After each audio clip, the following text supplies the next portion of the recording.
Hi friends, అందరికి నమస్తే. Welcome back to my YouTube channel. ఈ వీడియోలో వచ్చేసి మనము ఐబీపీఎస్ ఎగ్జామ్ క్యాలెండర్ డేట్స్ చూద్దాం. మనం 2026 యొక్క ఐబీపీఎస్ ఎగ్జామ్ క్యాలెండర్ డేట్స్ చూద్దాం. అండ్ వీడియో ఎండ్లో వచ్చేసి మనము ఎన్ని వేకెన్సీ ఉండొచ్చు అనేది, అంటే అప్రాక్సిమేట్ నేను ఒక రఫ్గా ప్రతి ఇయర్ నేను చూస్తూ ఉంటాను కాబట్టి ఒక రఫ్గా ఎంత ఉండొచ్చు అనేది ఒకసారి చూద్దాం. ఇక్కడ ఫస్ట్ మనకి ఎస్బీఐ క్లర్క్, మనకి ఈ ఎగ్జామ్ వచ్చేసి ప్రిలిమ్స్ ఎగ్జామ్ వచ్చేసి మనకి సెప్టెంబర్లో కానీ అక్టోబర్లో 2026లో ఉండొచ్చు. ఓకే. అండ్ మెయిన్స్ వచ్చేసి నవంబర్. మనకి నోటిఫికేషన్ వచ్చేసి మనకి ఆగస్ట్లో ఉండే ఛాన్స్ అనేది ఉందన్నమాట. ఇక్కడ ఎస్బీఐ పిఓ, ఈ ఎస్బీఐ పిఓ కొంచెం అటు ఇటు అనమాట. ఇది సర్ప్రైజ్. ఓకే. ప్రతి ఇయర్ నాది ఎస్బీఐ క్లర్క్ కన్నా ముందే వస్తుంది, డెఫినెట్లీ ముందే వస్తుంది. ఎస్బీఐ క్లర్క్ కన్నా ఫస్ట్ ఇది జరిగిద్ది, అన్నిటికన్నా ఐబీపీఎస్ పిఓ కన్నా ముందు జరిగే ఛాన్స్ ఉంది. ఓకే. ఇక్కడ ఒకసారి ఐబీపీఎస్ పిఓ చూద్దాము. మనకి 22న అండ్ 23న ఆగస్టున మనకి ప్రిలిమ్స్ అనేది ఎగ్జామ్ జరిగిద్ది. అండ్ 4th of October మనకి మెయిన్స్ అనేది జరిగిద్ది అనమాట. దీనికి నోటిఫికేషన్ ఎప్పుడు వస్తుంది అంటే జూలైలో వస్తుంది. ఓకే. ఐబీపీఎస్ ఎస్ఓ వచ్చేసి ఇప్పుడు 23rd August. మరి ఇక్కడ ఐబీపీఎస్ పిఓ 23rd August ఉంది కదా, మరి రెండు అప్లై చేసే వాళ్ళ పరిస్థితి ఏంటంటే వాళ్ళకి 22nd పడుద్ది, ఏ ఇబ్బంది ఉండదు. ఓకే. ఇక్కడ మెయిన్స్ ఎగ్జామ్ వచ్చేసి మనకి 1st of November టైం ఉంది. అంటే చాలా ఉంది టైం. ఓకే. చాలా మంచిగా ప్రిపేర్ అవ్వచ్చు. ఇక్కడ నోటిఫికేషన్ వచ్చేసి మనకి జూలైలోనే వస్తుంది, same like IBPS PO. Okay. ఇక్కడ మనము ఐబీపీఎస్ క్లర్క్ చూద్దాము ఒకసారి.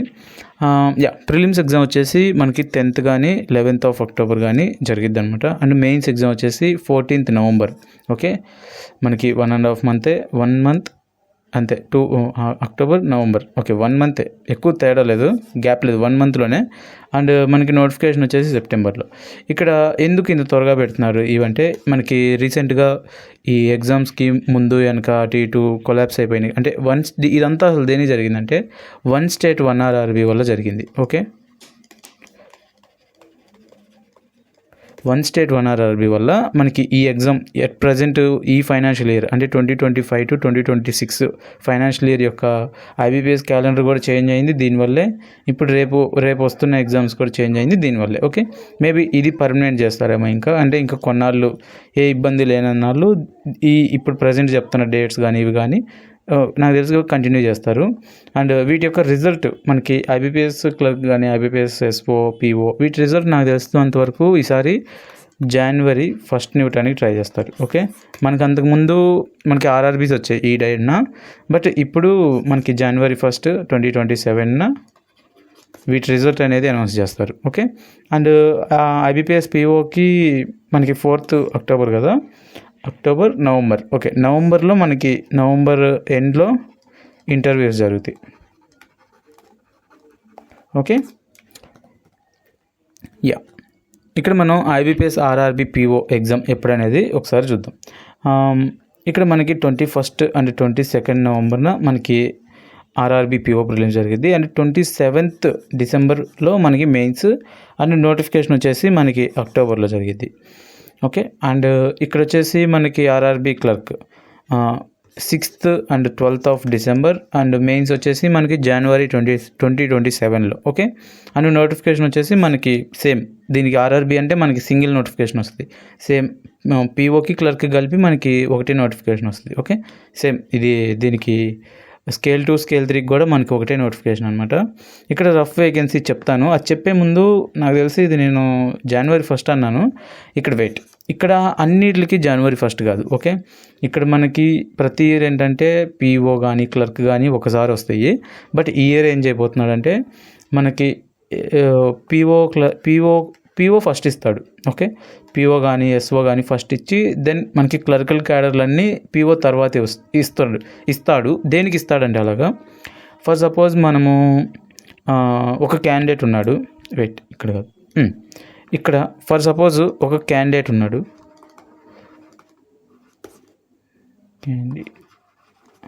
ఓకే, ఒక క్యాండిడేట్ ఉన్నాడు, ఐబీపీఎస్ పిఓ అటెండ్ అయ్యాడు, ఐబీపీఎస్ క్లర్క్ అటెండ్ అయ్యాడు. ఓకే. మెయిన్స్ రాశాడు, IBPS PO IBPS clerk mains రాశాడు. ఈ రెండిట్లో సెలెక్ట్ అయ్యాడు అంటున్నాం ప్రొవిజనల్ అలాట్మెంట్లో. ఇక్కడ ఏంటంటే వాళ్ళు పిఓ యాక్చువల్గా పిఓ చూస్ చేసుకుంటారు. సో ఇక్కడ ఈ పోస్ట్ అనేది ఖాళీగా పోతుంది కదా. ఓకే.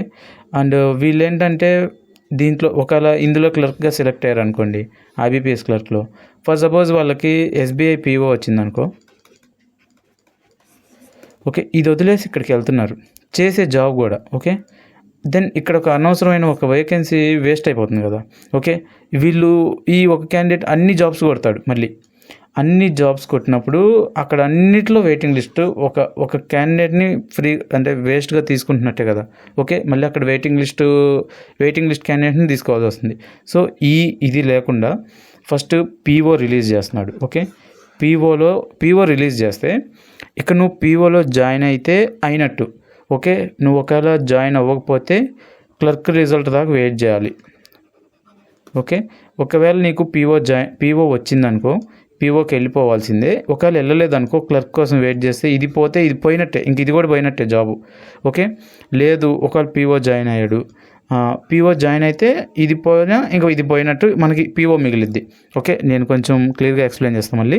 ఇక్కడ ఏం లేదు, ఫర్ సపోజ్ పీఓ వచ్చింది, ఫస్ట్ పీఓ రిజల్ట్ వస్తుంది, పీఓ రిజల్ట్ తర్వాత క్లర్క్ రిజల్ట్ వస్తుంది. ఎందుకు ఇలా చేస్తాడంటే, పీఓ ఒకవేళ అంటే రెండు ఒకేసారి వదిలితే ఈ డిసడ్వాంటేజ్ వస్తుంది కదా. ఇక్కడ మనకు అనవసరంగా ఒక వెయిటింగ్ లిస్ట్, మళ్ళీ అన్నిట్లో వెయిటింగ్ లిస్ట్ పడుతుందని చెప్పి ఫస్ట్ పీఓ వదులుతారు. పీఓ వదిలితే వస్తే అందులోకి వెళ్ళిపోవాల్సిందే. ఒకవేళ వెళ్ళలేదంటే నేను క్లర్క్ కోసం వెయిట్ చేస్తున్నానంటే ఈ జాబ్ వదులుకోవాలి పీఓని. ఓకే, సో దానివల్ల ఏంటంటే క్యాండిడేట్కే నెగిటివ్ అంటే మైనస్ అనమాట. వస్తుందా లేదా జాబు క్లర్క్, ఓకే, వస్తుందో లేదా జాబ్ కోసం వెయిట్ చేయడం దేనికని చెప్పి పీఓకి తీసేసుకుంటాడు. అండ్ ఇది ఐబీపీఎస్కి బెనిఫిట్ అనమాట. Okay, I hope you got it. ఇక్కడ ఇది చెప్పాను కదా, మనకి దీని రిజల్ట్ నాకు తెలిసి ఏప్రిల్న రావచ్చు. ఓకే, సేమ్ మనకి ఐబీపీఎస్ లాస్ట్ టైం వచ్చినట్టు ఏప్రిల్ రావచ్చు. ఇక్కడ ఒక రఫ్ వేకెన్సీ కనుక చూస్తే మనకి ప్రతి ఇయర్ నాకు తెలిసినంత వరకు అయితే సేమ్ ఇవి IBPS clerk, IBPS PO, okay, IBPS SO, ఈ మూడు కలిపి ఎట్లా కాదన్నా కానీ ఒక 10 నుంచి 15,000 వరకు ఇవి పడతాయి. ఓకే, అండ్ ఆర్ఆర్బీ కూడా అంతే, 10 నుంచి 15K వరకు, 15K లోపలనే ఉంటాయి, 15K దాటవు. బట్ ఈ ఇయర్ మనకి ఐబీపీఎస్ దాటినాయి కదా, 15K దాటినట్టున్నాయి. ఓకే, 20K 18K వరకు వెళ్ళినట్టున్నాయి.